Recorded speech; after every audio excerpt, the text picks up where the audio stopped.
Behavioral interview questions are the most common interview format in 2026, and most people on both sides of the table are using them totally wrong.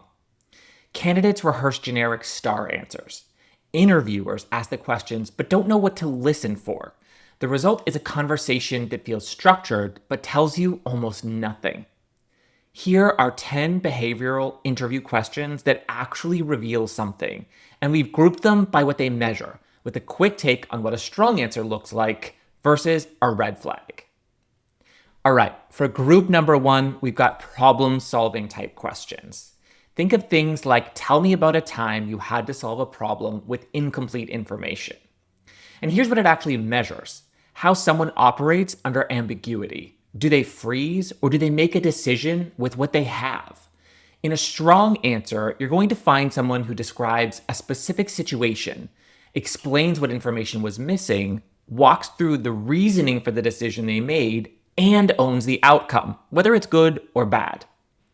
And for red flags, think of things like vague generalities. I'm really good at figuring things out.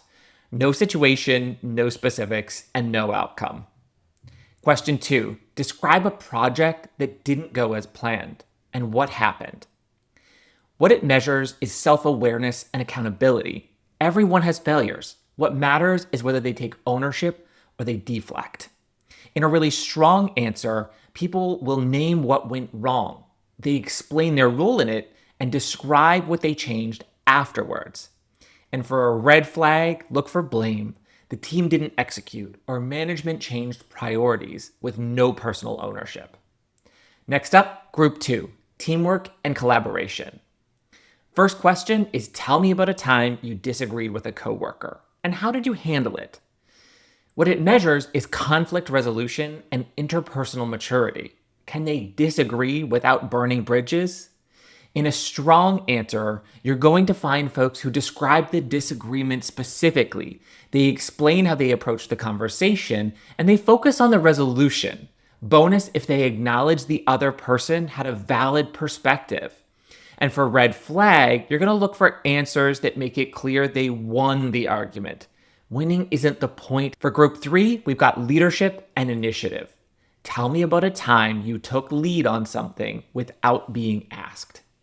What it measures is initiative and ownership. Do they wait for permission or see a gap and they fill it? And a strong answer is someone who describes a real situation where they identified something that needed doing and they did it. Bonus if it was outside their formal scope. And a red flag is the leadership example is actually just doing their assigned job well. All right, question 2 in this group, describe a time you had to influence someone without authority. What it measures is persuasion and stakeholder management. This is critical for any role that involves working across teams. A strong answer includes walking through how they understood the other person's priorities, framing their argument in those terms, and reaching an agreement in the end. And a red flag is they escalated to a manager instead of handling it directly. That's not influence. That's delegation upward. For group 4, we've got adaptability and pressure. Tell me about a time your priorities shifted suddenly and how did you handle it? What it measures is how they handle change. In fast-moving companies, this happens daily. A strong answer describes the shift, explains how they reprioritized, and shows they communicated the change to anyone that was affected. And a red flag describes being stressed or overwhelmed without showing how they managed through it. For our second question in this group is describe a time you had to deliver results under a tight deadline. What it measures is performance under pressure, not whether they worked 80 hours, but whether they worked smart. A strong answer includes explaining what they prioritized, what they cut or delegated, and how they ensured quality under time pressure. A red flag would include the story is about heroic effort with no strategy. I stayed up all night isn't a method. It's a symptom. All right, last group. Communication and self-awareness. First question is, tell me about a time you received critical feedback. What did you do with it? What it measures is coachability, one of the strongest predictors of long-term success in a role.